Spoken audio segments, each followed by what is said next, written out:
Casamiento del Magantichas.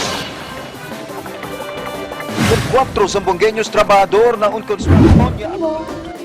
Mai Tình Bóng. Nhớ lembra vos ang sabi kiyo tapate. Easy Kyrgyzstan. You got coffee? Thank you, uncle. Thank Okay. you. Ha, macam okay. Yeah, not bad, not bad. Weather very hot, man. Jinjuat leh. Yeah. Hello, how are y'all? Doing okay? Yeah, it's us again. So I hope you guys at home are not bosan of our faces.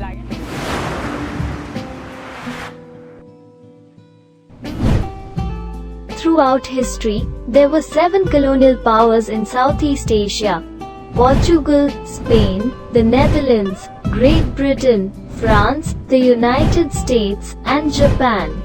From the 1500s to the mid-1940s, colonialism was imposed over Southeast Asia. Southeast Asian response to colonialism was both collaboration and nationalism in all its forms. The impact of colonialism in the region is wide and varies. Some positive contributions include the introduction of better infrastructure, international trade, and education. These are more on the economic impact of colonialism. However, there are also socio-cultural influences of colonialism in the region.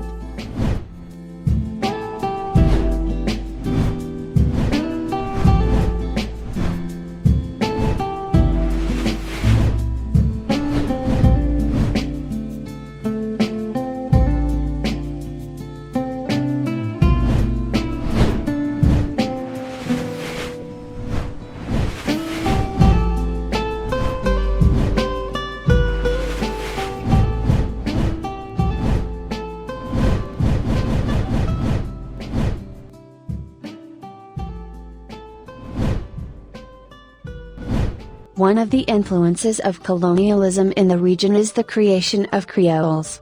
A Creole is a language that has developed from a mixture of different languages and has become the main language in a particular place. Creole was a practical solution in bridging communication gap between people of different origins. It might have evolved from Pidgin as another tool of communication in trade, used more frequently in daily lives for a century or so out of spontaneity. Creole languages most often emerged in colonies. Most commonly, Creoles have resulted from the interactions between speakers of non-standard varieties of European languages and speakers of non-European languages.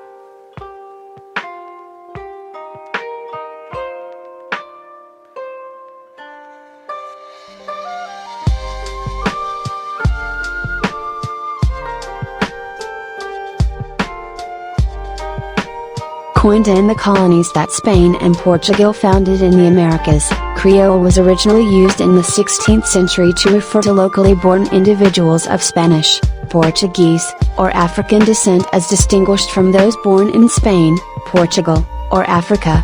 By the early 17th century the word was adopted into French, and, to some extent, English, usage to refer to people of African or European descent who had been born in the American and Indian Ocean colonies. It was also used as an adjective to characterize plants, animals, and customs typical of the same regions. The term Creole was first applied to language by the French explorer Michel Djigillet, in which he used the term to refer to a Portuguese-based language that was spoken in Senegal. As a linguistic term, Creole may not have been applied to other languages until the late 18th century, and it was not widely used in English until after 1825.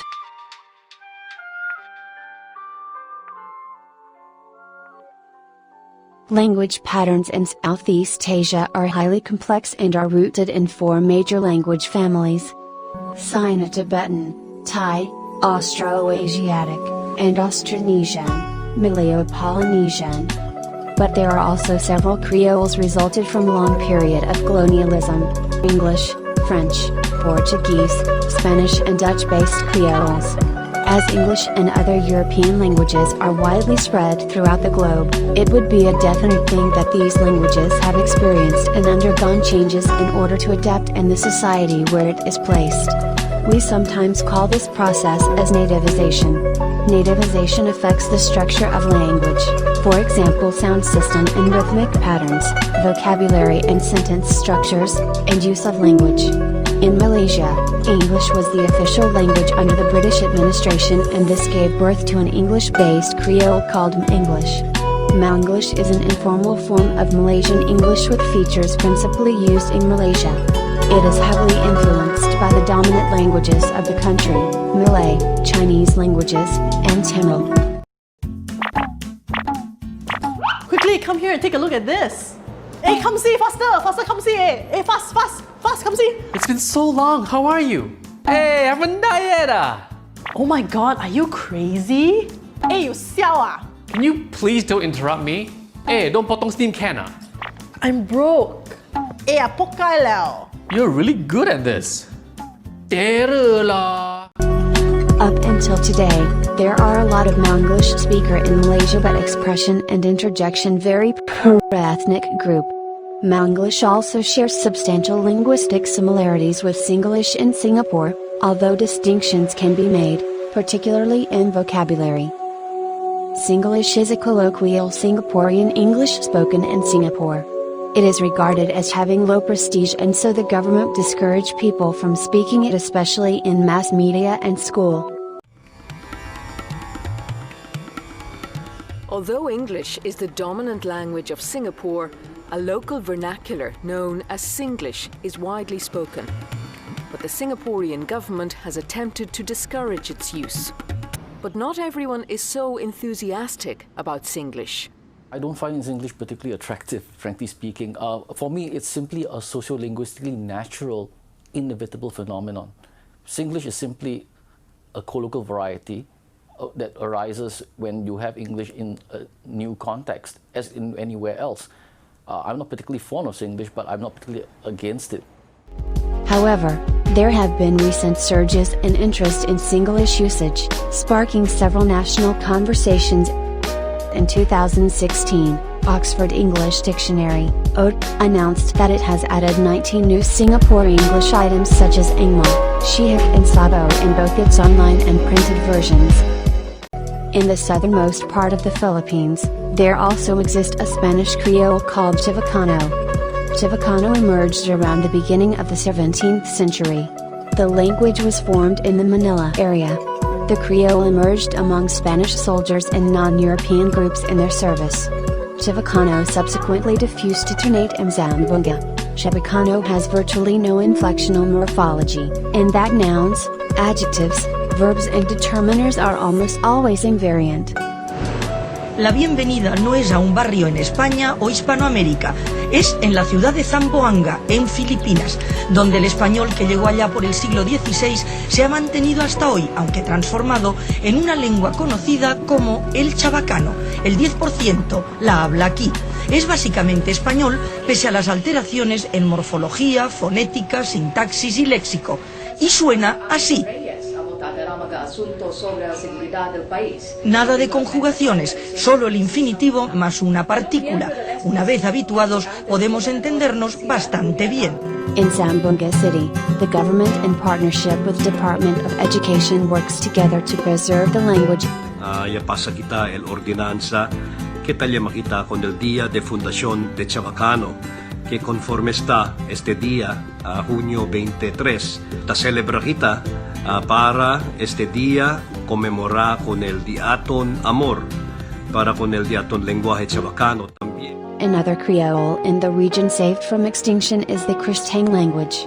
Cristang language is a Creole language spoken by the Cristang, a community of people of mixed Portuguese and Malay ancestry, chiefly in Malacca, Malaysia. Locals and most of the Cristang community refer to the language as Portuguese. It's also known by its colloquial name, Papia Cristang, but it's in decline, spoken mainly by the older generation. So, Singho started using social media to pass on her knowledge. When I post, a lot of our Cristang people, they respond. If they see me on the road, they say, Auntie, posting bong, cry, bong pamyang. So they say, good morning, how are you? So there is also, it gives us courage to carry on.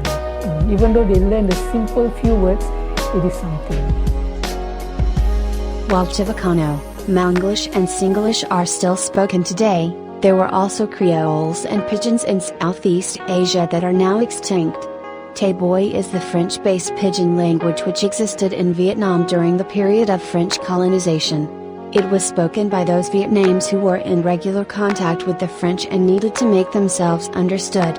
After France's withdrawal from Indochina in 1954, Tay Boy ceased to be used as a common language as Standard French was used and is believed to have become extinct around the 1980s.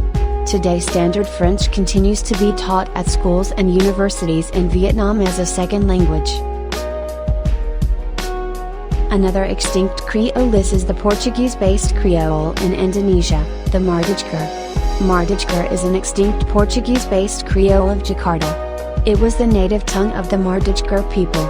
The language was introduced with the Dutch settlement of Batavia. The language was replaced by Batavi Creole Malay in Batavia by the end of the 18th century, as the Mardijker intermarried and lost their distinct identity. However, around 1670 a group of 150 were moved to what is now the village and suburb of Tugu, where they retained their language. They're known as Papia, until the 1940s. Another extinct Creole are the Dutch-based Creoles in Indonesia, Javindo and Pejo. Javindo language developed from communication between Javanese-speaking mothers and Dutch-speaking fathers in Indo families. Its main speakers were Indo-Eurasian people. Its grammar was based on Javanese while the vocabulary was based on Dutch. It should not be confused with Pejo, a different Dutch and Malay-based Creole also spoken by Indo-Eurasians. The language has influences from Dutch, Javanese and Batavi. Its speakers presently live mostly in Indonesia and the Netherlands and has now been considered extinct. Of the many Creoles developed in the region, the most spoken today is Chivicano, and being a native speaker of this language, I would like Chivicano to be preserved. So how do we preserve endangered languages?